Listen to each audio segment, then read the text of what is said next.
नजर सब पर। नमस्कार, आप देख रहे हैं 10 न्यूज और मैं हूं बियाल मान। आज की बड़ी खबरें लेकर हम हाजिर हैं, बिना रुके बिना थमे। चलिए शुरू करते हैं फटाफट खबरों का सिलसिला।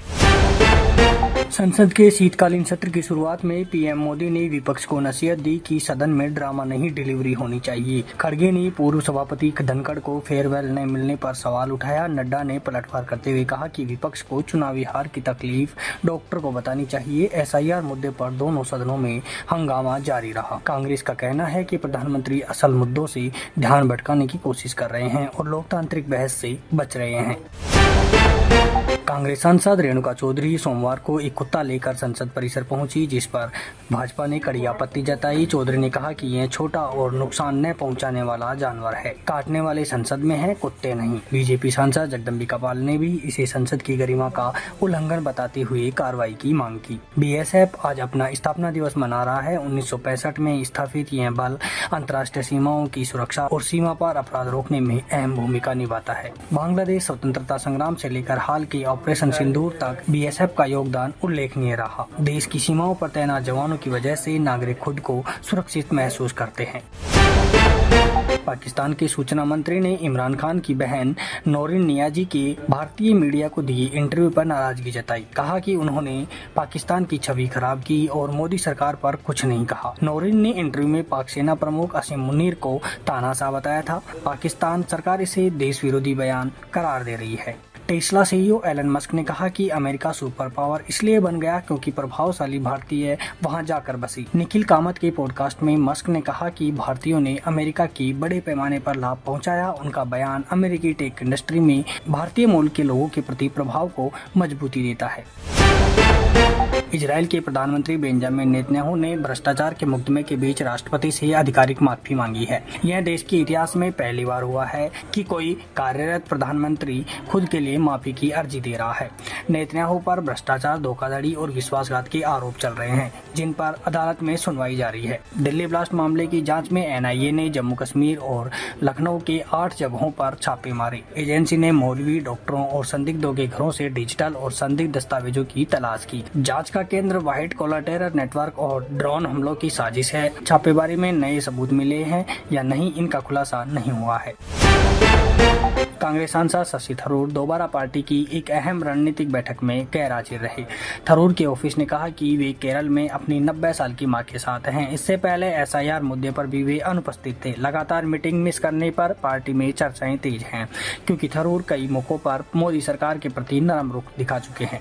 स्कूली बच्चों से राधे राधे पर सवाल पूछने वाला वीडियो वायरल होने के बाद हिमाचल के सीएम सुक्खू आलोचना में घिर गए हैं। सोशल मीडिया पर ट्रोलिंग के बीच उन्होंने धर्मशाला में मैच से राम राम और राधे राधे के नारे लगाए। कथावाचक देवकीनंदन और बीजेपी ने उनके बयान को सनातन विरोधी बताते हुए निशाना साधा। जगतगुरु राम भद्राचार्य ने कहा कि अंग्रेजी शब्द वाइफ की उनकी व्याख्या गलत नहीं थी और यह अंग्रेजों की ही परिभाषा है। उन्होंने कहा कि हमारे यहाँ पत्नी को धर्म पत्नी कहा जाता है। संभल में वे कलकत्ता के लिए पहुंचे, जहां डीएम और एसपी ने उनके चरण छूकर आशीर्वाद लिया। उनके बयान पर सोशल मीडिया में बहस जारी है। एमपी के धार जिले में बड़वानी, धार, खरगोन और खंडवा के हजारों किसान हाईवे 52 पर जाम लगाकर बैठ गए हैं। किसान एमएसपी और कर्ज माफी की मांग पर अड़े हैं। पुलिस ने एक लेन खुलवाने की कोशिश की तो किसान नाराज होकर वाहनों के सामने बैठ गए। आंदोलन दोपहर बाद पूरी तरह उग्र हुआ और किसानों ने सड़क पर पेड़ रख दिए। जयपुर में सोमवार सुबह जज, मोबाइल मजिस्ट्रेट और आरटीओ टीमों ने स्कूल बसों, वैन और ऑटो रिक्शा की बड़े स्तर पर जांच की। नियम तोड़ने वाले ड्राइवरों के चालान काटे गए और कई वाहन जब्त भी किए गए। यह कार्रवाई बच्चों की सुरक्षा के लिए जिला विधिक सेवा प्राधिकरण के निर्देश पर शुरू की गई, जो पूरे शहर में 2 घंटे तक चली। ईडी ने केरल के सीएम पिनराई विजयन और केआईआईएफबी के अधिकारियों को एफईएमए उल्लंघन के आरोपों में नोटिस भेजा है। मामला 466 करोड़ की कथित वित्तीय अनियमितताओं से जुड़ा है। सीएम विजयन केआईआईएफबी के चेयरमैन हैं। ईडी ने इस लेन देन पर स्पष्टीकरण मांगा है, जिससे राज्य की राजनीति में हलचल बढ़ गई है। कच्छ के रण में इस साल फ्लेमिंगो की संख्या तेजी से बढ़ रही है। दिसंबर के अंत तक 3 लाख तक फ्लेमिंगो पहुंचने का अनुमान है, जो एक रिकॉर्ड होगा। साइबेरियाई, ईरान और यूरोप से आने वाले ये सभी पक्षी हर साल सर्दियां यहीं बिताते हैं। कच्छ को फ्लेमिंगो सिटी भी कहा जाता है, जहां विदेशी पर्यटकों की संख्या भी बढ़ रही है। तमिलनाडु के कोयम्बटूर में दिल दहला देने वाली घटना सामने आई, जहां एक व्यक्ति ने अपनी अलग रह रही पत्नी की बेरहमी से हत्या कर दी। आरोपी ने शव के साथ सेल्फी लेकर व्हाट्सएप स्टेटस पर पोस्ट किया और लिखा, दगाबाजी की कीमत मौत। फोटो वायरल होते ही इलाके में सनसनी फैल गई। पुलिस ने आरोपी को गिरफ्तार कर लिया, जबकि महिला सुरक्षा को लेकर राजनीतिक बहस तेज हो गई है।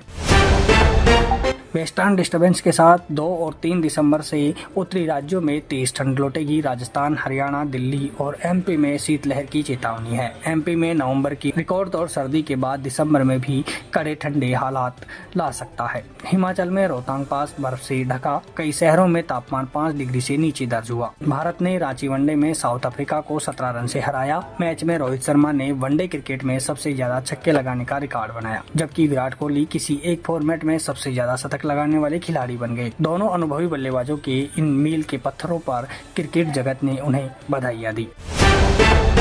लंबे समय से चल रही चर्चाओं के बीच एक्ट्रेस सामंथा रुथ प्रभु ने फैमिली मैन के डायरेक्टर राज निधिमोरू से शादी कर ली। दोनों लंबे समय से डेटिंग कर रहे थे। सामंथा हाल के दिनों में अपने प्रोजेक्ट्स के साथ साथ निजी जीवन को लेकर भी चर्चा में थी। फैंस सोशल मीडिया पर कपल को जमकर बधाइयां दे रहे हैं।